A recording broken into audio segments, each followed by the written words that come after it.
এগুলো হচ্ছে পাকা আমের কাঁচাগোল্লা। হ্যালো বন্ধুরা, welcome back to my channel. যে যেখান থেকে আমার ভিডিওটা দেখছেন সকলকে আমার অনেক অনেক শুভেচ্ছা ও ভালোবাসা। বন্ধুরা থাকুন আমার এই ভিডিওতে। আমি কিভাবে আমের কাঁচাগোল্লাগুলো বানাচ্ছি সেটাই দেখাচ্ছে এই ভিডিওতে। আর এখন তো বাজারে প্রচণ্ড আম সস্তা, আর আমগুলো খুবই মিষ্টি। সেই জন্য আমি আমগুলো ধুয়ে আর এইভাবে কেটে নিয়েছি। কেটে আমি আমগুলোকে এইভাবে খোসাগুলো ছাড়িয়ে পাল্পটা নিয়ে নেব। পাল্প বানাচ্ছি মিক্সিতে একটু গ্রাইন্ডিং করে নিয়ে। আর এই আমের কাঁচাগোল্লা বানাতে একটু চিনি লাগছে না, শুধু আম দিয়েই হয়ে যাচ্ছে। তো থাকুন দেখুন আমার এই ভিডিও। আমগুলো কি মিষ্টি, আর আমগুলো তো খেতে এত ভালো না কি বলবো। আর শুধু আম খেয়ে খেয়ে তো অনেক আম খেলাম, তো সেই জন্য একটু মুখ বদল করার জন্য এটা বানিয়ে নিচ্ছি। আর এটা বানাতে একদমই খুবই ইজি। আর নিয়ে এইভাবে গ্রাইন্ডিং করে নিলাম। তারপরে এদিকে কড়াইয়ে দুধ বসিয়ে দিয়েছি, দুধটা ফুটে গেছে। এবার আমি একটু লেবুর রস দিয়ে দিলাম। আর লেবু রস দিয়ে তো দিলেই তো ছানা কেটে যাবে। তো এবার আমার ছানা কেটে গেল, আর সেই ছানাটাকে ভালো করে চারিদিকটা কেটে যায়, সেই জন্য আমি একটুখানি নাড়িয়ে নিচ্ছি যাতে চারিদিক ছড়িয়ে ভালো করে ছানাটা হয়। এটা তো সবাই জানে ছানা করতে। তো ছানা আমার করা হয়ে গেল।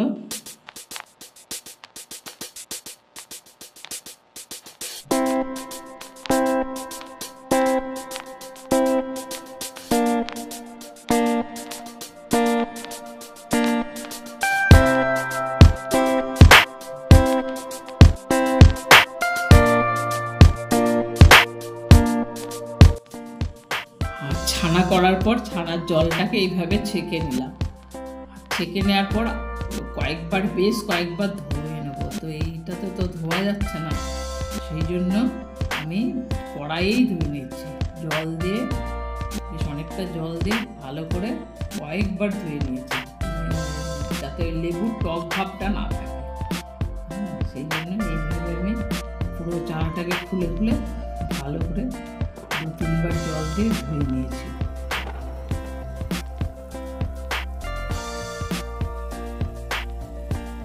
সেই দেখুন এইটুকু ছানা হয়েছে। আর এই ছানাটাকে আমি এইভাবে ম্যাশ করে নিয়েছি। মানে যেমন রসগোল্লা বানাতে যেমন করে না, একদম স্মুথ একটা জিনিস বানায়, এর উপরে ঘষে ঘষে মানে ছানাটাকে বারবার করে মেখে মেখে সেরকমই করে নিয়ে। আর এদিকে খালি কড়াইয়ের মধ্যেই আমি বানাচ্ছি। ওই যে পাল্পটা করে রেখেছিলাম আমের, ওটাই এবার কড়াইয়ে ঢেলে দিলাম। কিছুই দিলাম না কিন্তু, একদম শুকনো এসে পাল্পটাকে ঢেলে দিলাম। আর ঢেলে ভালো করে এইবার গ্যাসটা বাড়িয়ে একেবারে সমানে নাড়তে থাকবো, যাতে তলাটা না লেগে যায়। নেড়ে নেড়ে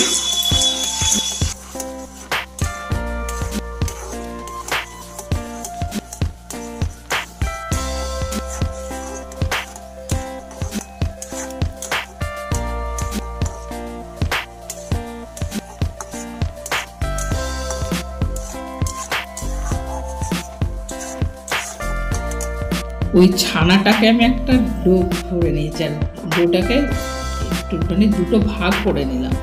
ছানাটা অনেকটা হালকা হয়ে গেছে কিন্তু গরম করে করার জন্য। আর এদিকে আমের পাল্পটা অনেকটাই শুকনো হয়ে গেছে, অনেকটা গাঢ় হয়ে গেছে। আর একটু রঙটাও চেঞ্জ হয়ে গেছে, হালকা লালচে চলে এসছে, একটু লালচে লালচে কালার।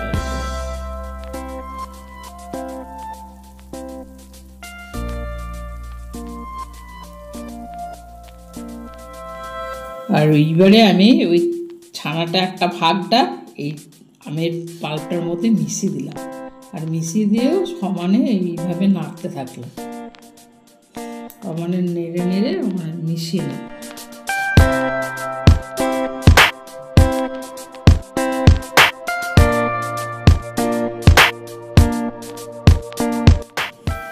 এবার আমি 1/2 কাপের মতো আমুল দুধ নিয়েছি। আর ওই যে ছানা আর আমের মিশ্রণের দেখেছেন অনেকটা গাঢ় হয়ে গেছে, ওটার মধ্যে আবার আমি একটু আমুল দুধটা মিশিয়ে দিলাম। এটা ভালো করে এই মিশ্রণটার মধ্যে ভালো করে মিশিয়ে নেব, নেড়ে নেব।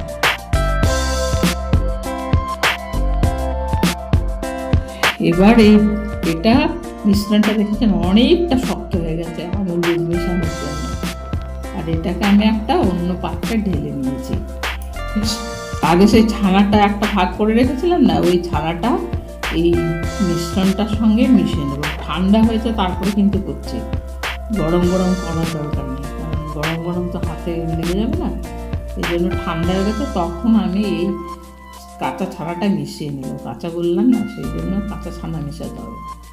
আর এই দেখুন এইভাবে হয়েছে। এবার কালারটা অনেকটা অন্যরকম হয়ে গেছে, আর কিছু এসেন্স স্ক্রম কিছু দিইনি, সুন্দর একদম কালার চলেছে। আর এটাকে একটু গোল গোল করে নিচ্ছি, মোটামুটি একটু একটু গোল গোল গোল করে নিচ্ছে।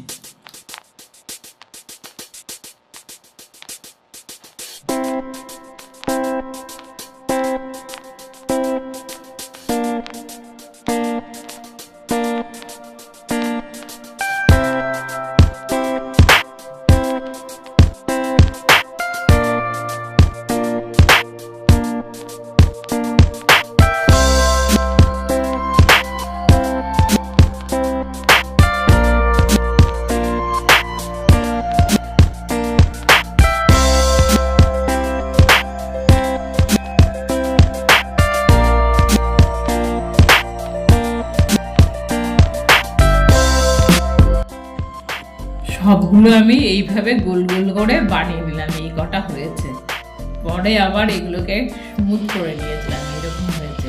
তারপরে কিছু আমুল দুধ, গুঁড়ো আমুল দুধ নিয়েছি, আর গুঁড়ো আমুল দুধ নিয়ে এভাবে কোট করে নিলাম। আর খেতেও দুর্দান্ত হবে। আর এদিকে পাকা আম তো মিষ্টি, আবার আমুল দুধ মিষ্টি, সেই জন্যই কিন্তু চিনিটা লাগেনি। তো বন্ধুরা আপনারাও বানিয়ে খাবেন, এত স্বাদ হয়েছে না কি বলবো, একটা অন্য রকমের মিষ্টির স্বাদ। তো আমার হাজবেন্ড, আমার ছেলে তো খেয়ে একেবারে খুবই ভালো বলেছে, আর আমি তো খেয়েছি, আমারও বেশ ভালোই লাগলো।